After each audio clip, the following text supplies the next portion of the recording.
Le dernier secteur dont on parle beaucoup en ces débuts de mercato, c'est le secteur offensif, notamment avec le retour de Morgan Guilavogui, assez inattendu comme retour, lui qui était prêté du côté de Sampaoli cette saison en Bundesliga, qui a fait une très très bonne saison, notamment à partir du mois de novembre, où il a enfilé les buts, il s'est révélé beaucoup plus décisif, il évoluait dans une sorte de 3-4-3 un petit peu à la francaise, en tant qu'ailier droit de ce 3-4-3, convaincant au point que le RC Lens a activé sa contre-option après que Sampaoli ait levé l'option d'achat de 3 millions d'euros. Le RC Lens qui a déboursé 4,5 millions d'euros. Donc on est sur une perte sèche un petit peu sur ce dossier-là d'1,5 million.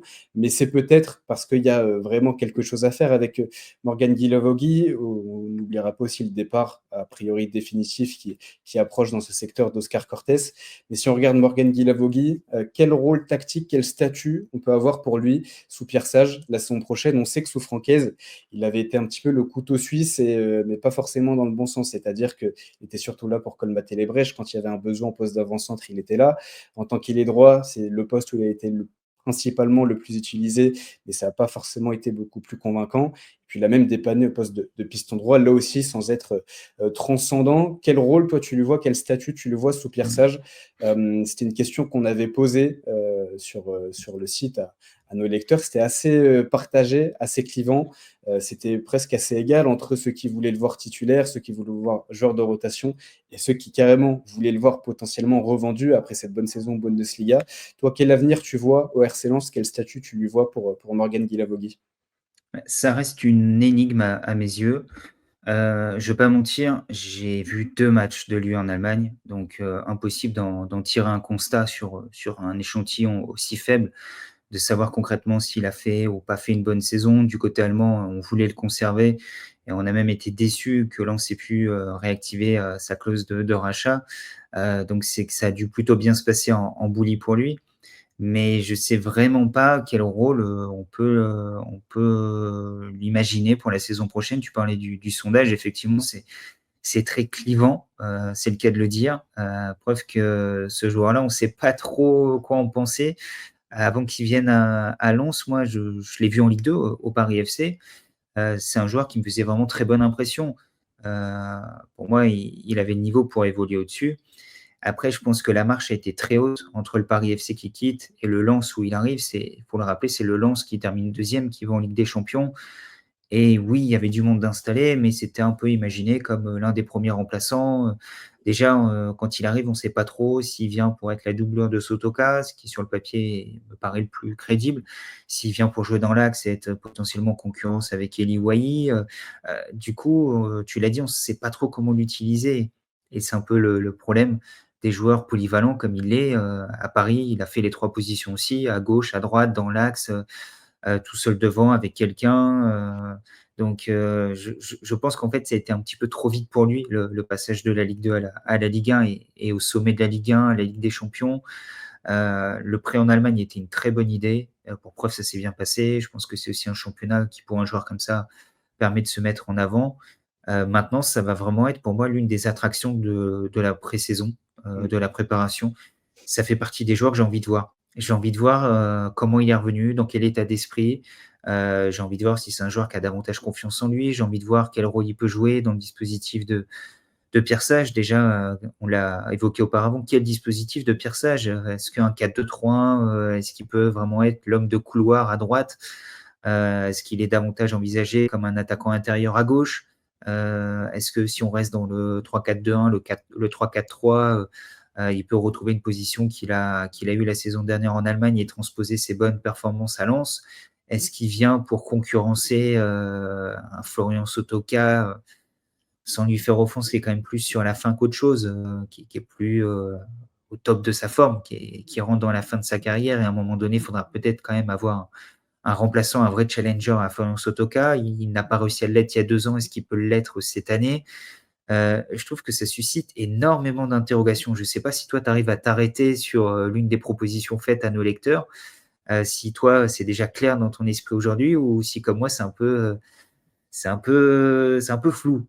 Bah, je te rejoins sur le fait que la pré-saison va être très très très importante pour lui. Je pense que ça va être le principal enjeu parce que Sinon, on a des doutes. Je suis pas sûr que Pierre Sage ou que le staff technique Lensois ait de vraies certitudes sur son cas.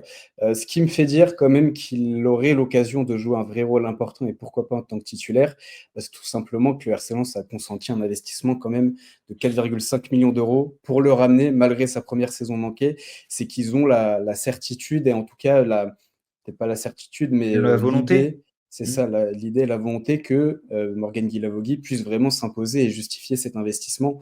Parce qu'on peut se dire aussi que vendre Morgan Guilavogui 3 millions d'euros après son passage assez quelconque du côté du RC Lens, ça reste un bon coup. Mais non, Jean-Louis Leca et la direction lensoise a réinvesti sur Morgan Guilavogui pour vraiment, je pense, en faire un joueur important sous Pierre Sage. Et tu le disais bien, il y a ce poste d'ailier droit, je pense que c'est celui qui lui est destiné, que ce soit dans un 3-4-3 ou dans un 4-2-3-1, parce que c'est le poste naturel. Il me paraît un petit peu trop peut-être fuyant, pas assez, assez bon en remise, notamment dos au jeu, pour être seul attaquant d'une équipe comme le RC Lens. En tant que piston, c'était surtout une option de dépannage, alors que ce poste d'ailier droit, c'est vraiment un petit peu son poste naturel, et c'est un secteur aussi où le RC Lens a pas mal de besoins. Je pense que c'est l'un des gros motifs de cette volonté de réinvestir sur lui, c'est que, je l'ai écrit dans le papier, mais il y a le déclin naturel de Florian Sotoka, il y a l'adaptation manquée de Jérémy Agbonifo, qui lui, pour le coup, est pas du tout en train de justifier l'investissement après 6 mois d'aventure au RC Lens, et Rémi Labolascari, qui a été une très belle surprise de la première partie de saison dernière, mais qui s'est malheureusement fait les croisés et qui aura certainement besoin d'un petit peu de temps, de quelques semaines, voire quelques mois avant de retrouver tout son niveau, et qui lui aussi peut jouer à d'autres postes sur le front de l'attaque. Donc je pense, si je m'en tiens un petit peu aux indices qu'a pu laisser la direction lensoise sur ce qui a été dit par Jean-Louis Leca et sur le montant réinvesti, je pense que Morgan Guilavogui arrive, en tout cas pour la pré-saison, parce qu'évidemment les équilibres vont évoluer, mais en tout cas pour la pré-saison, dans la peau d'un titulaire, au vu des formes de chacun au poste d'ailier droit et au vu tout simplement du montant réinvesti sur son cas. Moi, je me demande si, en fait, on n'a pas envie de le voir durant l'été, en lui disant, ça vaut le coup de lui donner une chance, en se disant, quoi qu'il arrive, dans le pire des cas, lors de la dernière quinzaine du mercato, on aura une offre sur la table et on arrivera à le revendre plus cher. Je me demande si on n'est pas dans ce raisonnement-là, le concernant aujourd'hui, en se disant, on n'a pas grand-chose à perdre, on n'a pas envie d'avoir de regrets si, dans 1 ou 2 ans en Allemagne, il a franchi un cap supplémentaire, il est dans un club de plus haut standing, et de se dire: «On n'a pas été au bout avec ce joueur-là». On n'a pas eu, le sentiment d'avoir été au bout du projet, et à contrario, si ça se passe pas si bien que ça durant la préparation, si on se dit: «Ça matche pas finalement, on s'y retrouve pas, potentiellement d'un côté comme de l'autre», de se dire, si on le remet sur le marché, on arrivera à trouver preneur parce qu'il y a assez de bonnes saisons en Allemagne qui plaident pour lui, et il y aura bien un club qui viendra mettre de l'argent sur la table, et Lens récupérera au moins, l'excédent qu'il a fallu, mettre sur la table cet été pour activer la contre-option, l'option de rachat. Je pense qu'on a la capacité aujourd'hui à revendre Morgan Guilavogui, plus de 2 millions d'euros du côté de Lens, et de se dire, bon, bah, c'est une opération blanche, entre le moment où on a réactivé l'option, de rachat et le moment où on l'a revendu, on n'a rien perdu au passage. Je pense qu'on est dans ce double raisonnement-là. Je pense que c'est une réflexion à double lame. Ouais, je pense même qu'ils peuvent viser au moins 3 millions. C'est le montant que voulait investir Sampaoli. Mmh, Je pense aussi que durant sa saison en Allemagne, il a tapé dans l'œil de d'autres clubs allemands. Pour le coup, c'est un profil parfaitement Bundesliga compatible. C'est un joueur totalement. d'Espagne qui est de très grosse intensité, une très grosse activité sans ballon. Et je pense qu'il n'y aura pas de mal, comme tu l'as dit, à trouver un point de chute dans ce championnat. Il faudrait juste, comme tu l'as dit, qu'il y ait suffisamment d'investissement, parce que cette contre-option à 1,5 million d'euros, elle correspond finalement à plutôt 4,5 millions d'euros, moins les 3 millions d'euros de l'option d'achat de Sampaoli. Donc il faudra aussi s'y retrouver financièrement. Mais je pense qu'un achat, en tout cas une vente aux alentours des 4 millions d'euros, il n'y aura pas forcément de mal, et potentiellement des possibilités pour Morgan Guilavogui dans ce secteur-là. Justement, c'est 1,5 million d'euros un petit peu perdu dans l'affaire, entre guillemets. C'est simplement que ça a été réinvesti pour le rapatrier. Ça te paraît quand même être un bon coup, alors un petit peu trop élevé quand même comme investissement pour un joueur que, on l'a dit, que tu aurais pu vendre 3 millions d'euros sans que ça soit scandaleux, après ce qu'il a pu proposer du côté du RC Lens. Bah, je pense que c'est qu'il y a un minimum, Pas de garantie à nouveau, mais je pense qu'on y croit vraiment du côté de la direction du RC Lens, donc on s'est dit que ça vaut le prix. Comme on dit dans le poker, on paye pour voir là. Je pense qu'on s'est dit, ça vaut le coup de remettre cette somme sur la table pour voir les progrès de Morgan Guilavogui et voir si on peut pas vraiment, réussir notre pari avec lui. Lens avait quand même une grosse somme sur la table pour le faire venir du Paris FC à l'époque. Il était où Lens avait quand même pas mal dépensé avec, des joueurs qui étaient peut-être pas adaptés tout de suite pour le projet lensois, qui pouvaient peut-être pas avoir un impact immédiat. Il en faisait partie. Mais peut-être qu'effectivement, 2 ans plus tard, avec un peu plus de maturité, avec, de la confiance engrangée en Allemagne, un transfert totalement digéré, c'est un joueur qui peut, répondre aux attentes qui étaient placées en lui. Je je pense que franchement 1,5 million, alors dit comme ça va paraître un peu fou, mais c'est presque pas grand-chose à l'échelle du football et à l'échelle des sommes qui sont brassées été par été par les clubs. Oui, on se serre la ceinture, mais Lens fait partie des rares clubs qui ont anticipé, ce qui se passe cet été, qui ont pris un petit peu de marge par rapport à tout ça, qui peuvent se permettre de faire ce genre de coup-là en se disant, «On a quand même encaissé pas mal depuis l'été dernier, donc on peut se permettre de mettre 1,5 million dans la balance pour voir ce que donne un joueur qui nous appartenait encore il y a quelques semaines, quelques mois et ainsi, avoir aucun regret le concernant». Tout en sachant qu'il y a un long contrat encore et je ne pense pas que ça soit 1,5 million à fond perdu. Comme on l'a déjà évoqué, je pense que la mise, Lens parviendra à la récupérer un jour et je pense que ça vaut, l'absence de regret, sur ce dossier. Autre secteur aussi qui pourrait, bouger, bah, c'est tout simplement les autres postes offensifs. Il y a beaucoup de quantité, peut-être un petit peu moins de qualité de vrais patrons, de titulaires indiscutables à tous ces postes-là. Au poste d'avant-centre, évidemment, Inbalade Zola est reparti en Italie. Martin Satriano est de retour. Wesley Saïd est toujours là. Jusqu'à quand? Là aussi, ça peut être un dossier, lui qui est en fin de contrat dans 1 an. Godwin Koyalipou a mis ses quelques buts sur la deuxième partie de saison, a été plutôt intéressant par séquence, mais pas non plus de quoi en faire un titulaire vraiment indiscutable à ce poste-là.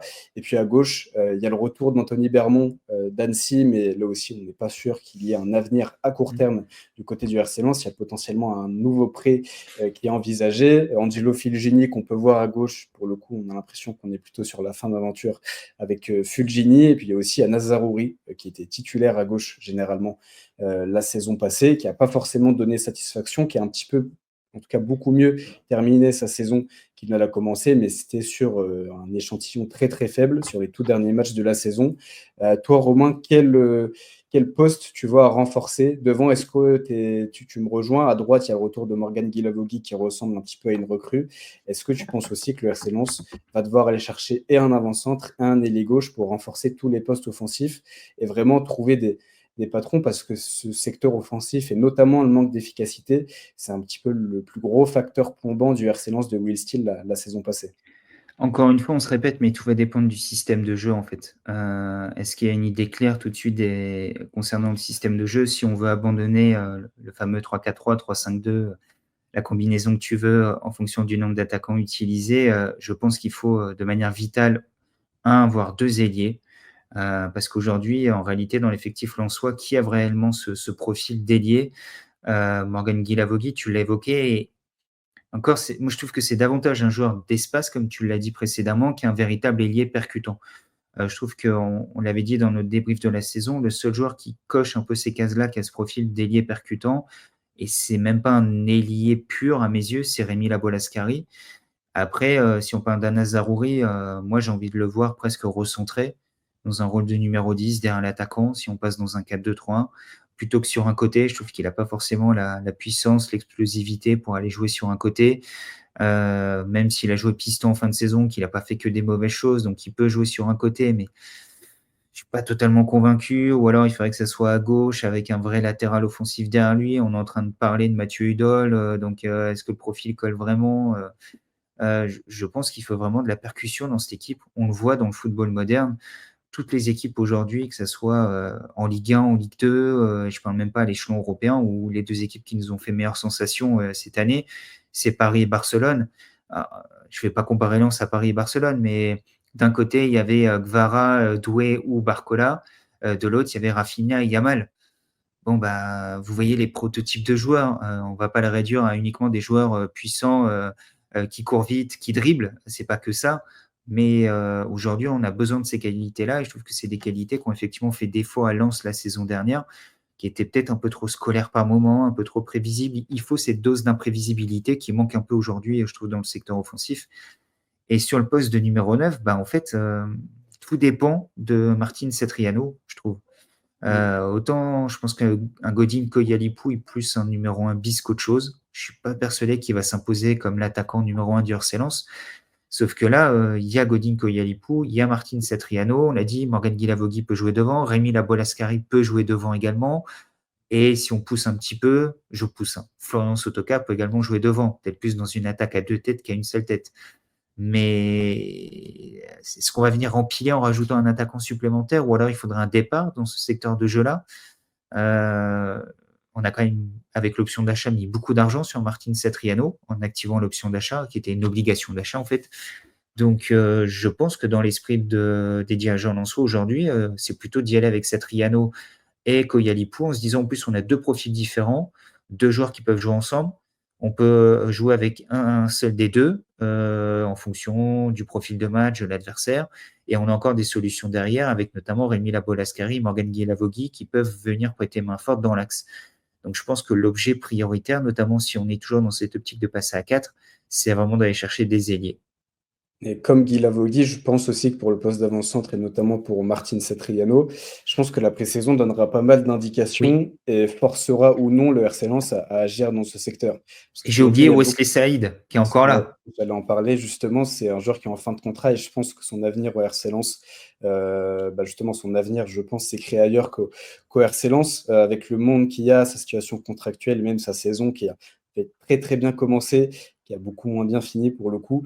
Je pense qu'on peut partir avec Koyalipou et Martin Satriano, et puis toutes ces options que tu peux voir aussi dans l'axe que tu as évoqué. Et puis, le cas échéant, selon la teneur et le déroulé de la pré-saison, les performances de chacun, pourquoi pas se renseigner, voir les opportunités de marché que tu peux avoir, notamment en prêt, parce que j'ai peur que s'il y a un nouveau recrutement, ça fasse office d'empilement, mais un nouveau prêt où tu limites un petit peu le risque et ton engagement, ça peut être une bonne solution pour le RC Lens, encore une fois, s'il y a l'opportunité et s'il y a un vrai besoin, parce que Martin Satriano était arrivé dans cette optique de numéro 1 bis, capable de prendre à terme le poste de titulaire. Et ça fait quelques années qu'on le voit en France, mais il a, entre guillemets, seulement 24 ans. Il est aussi un vrai bon petit joueur d'avenir qui peut évidemment offrir pas mal d'années au RC Lens. Et je pense que c'est intrinsèquement le numéro 9 du RC Lens qui a le plafond le plus haut. Tu l'as dit, Koyalipou, je le vois difficilement en tant que titulaire d'une équipe qui vise l'Europe. On ne sait pas si le RC Lens aura les armes et sera armé pour aller en Europe, mais en tout cas, c'est l'objectif qu'on peut avoir au début de saison. Et Koyalipou, je le vois comme un super sub, un très bon super sub capable de dépanner aussi sur quelques matchs, de faire sa dizaine, quinzaine de titularisations, mais difficilement d'être vraiment le numéro 9 titulaire d'une équipe comme le RC Lens. Donc on regardera pas mal cette préparation estivale dans le secteur offensif dans sa globalité. En revanche, à gauche, je te rejoins complètement. Il y a un vrai besoin d'un autre profil. Je suis aussi d'accord avec toi, Nazarori, plutôt un joueur d'axe, au moins de demi-espace, mais clairement pas de côté gauche. Et je pense que justement, s'il y a l'installation du 4-2-3-1 de Pierre Sage, ça peut être ce numéro 10 du RC Lens, sachant qu'en cas de départ de Nel El Ainaoui en Andy Diouf, s'il y en a seulement un des deux qui part, ce serait pas trop préjudiciable, parce que tu pourrais avoir un double pivot Thomasson avec Nel El Ainaoui ou Thomasson Diouf, et ça te permettrait d'avoir un troisième milieu avec Anas Zarouri qui serait davantage dans son rôle. Mais il y a clairement le besoin d'aller chercher un vrai ailier gauche, tu l'as dit, percutant, qui correspond au football moderne. Anthony Bermond est clairement encore trop tendre, même s'il sort d'une très bonne saison en Ligue 2, qu'il a été élu pépite du championnat. C'est pas encore prêt, évidemment, pour être titulaire au RC Lens. Et même si Rémi Labolascari peut jouer à ce poste, je pense que c'est davantage un joueur de couloir droit qui revient en plus d'une grave blessure. Donc je pense qu'il y a la nécessité d'aller chercher un joueur vraiment prêt déjà pour ce poste-là, pour ce statut-là, au RC Lens à gauche, et de observer la préparation estivale et la pré-saison du RC Lens pour le poste d'avant-centre. Ouais, totalement. Je pense que la principale interrogation, elle est presque pas au poste de 9, à mes yeux. C'est plus si on passe dans un 4-2-3, le numéro 10, quid du numéro 10 et ce côté gauche. Après, je dis pas que j'ai des certitudes gravées dans le marbre concernant le poste de neuf, parce que ça va beaucoup dépendre du retour de blessure de Martin Cetriano, qui, comme tu l'as dit pour moi, a tout de l'attaquant numéro 1. Sur le côté droit, lequel des trois va potentiellement émerger entre Sotoka, Guilavogui, Rémi Labolascari, mais tu as des solutions à essayer avant de te dire on est dans la panade. Et surtout, moi, je me demande aussi si à terme, un Florian Sotoka pourrait pas être repositionné derrière l'attaquant. Est-ce qu'il a encore la caisse pour jouer sur le côté droit, qui plus est dans un 4-2-3-1? Est-ce qu'il peut pas être intéressant dans le cœur du jeu, avec la possibilité aussi de faire les efforts défensifs, de venir se greffer dans une ligne de 3 au milieu de terrain? Tu évoquais Anas Zaroury, l'avantage, si tu as Thomasson, on peut avoir effectivement un triangle au milieu qui est très mobile, avec potentiellement deux joueurs en pointe basse, Zaroury en 10, mais aussi quand on a le ballon, avoir un seul milieu qui reste devant la défense avec Thomasson qui monte d'un cran, qui vient se mettre demi-espace droit et avoir Zaroury demi-espace gauche et avoir une vraie ligne de 4 derrière l'attaquant.